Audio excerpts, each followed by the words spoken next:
This is the VOA Special English Technology Report. The satellite-based global positioning system is a great way to locate places or people. But in January, the United States Supreme Court ruled that law enforcement officials must get approval from a judge before placing a GPS tracking device on a vehicle. The case involved a suspected drug dealer in Washington.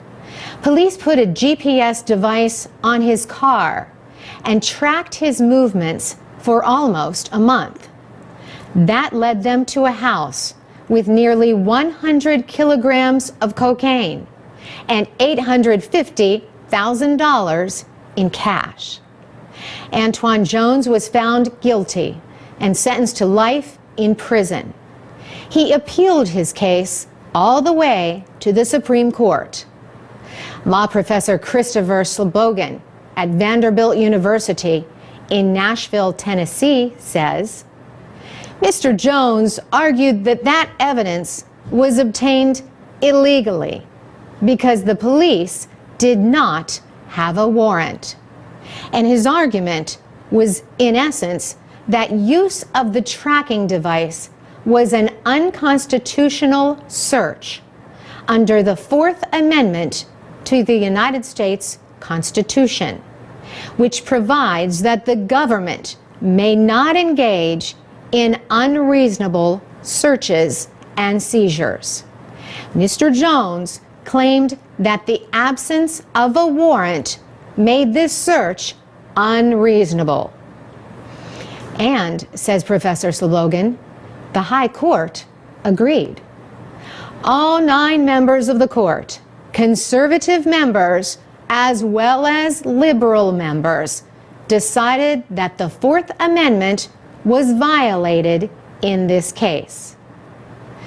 But the ruling only dealt with the physical act of placing the GPS device on the vehicle and tracking Mr. Jones.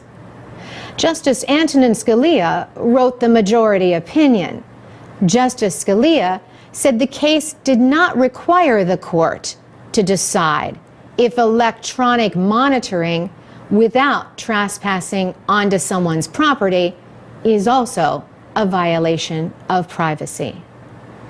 Law professor Renee Hutchins at the University of Maryland says that is a big question that remains to be answered. Most people have smartphones.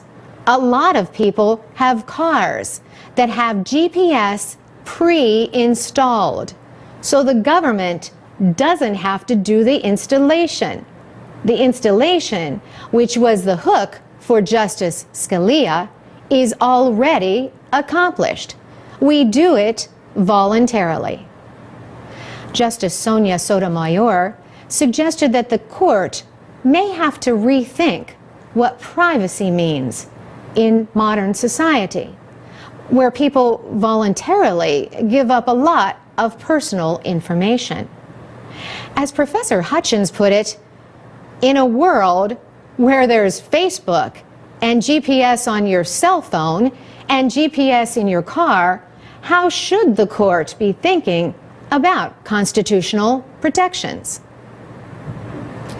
For VOA Special English, I'm Carolyn Presutti.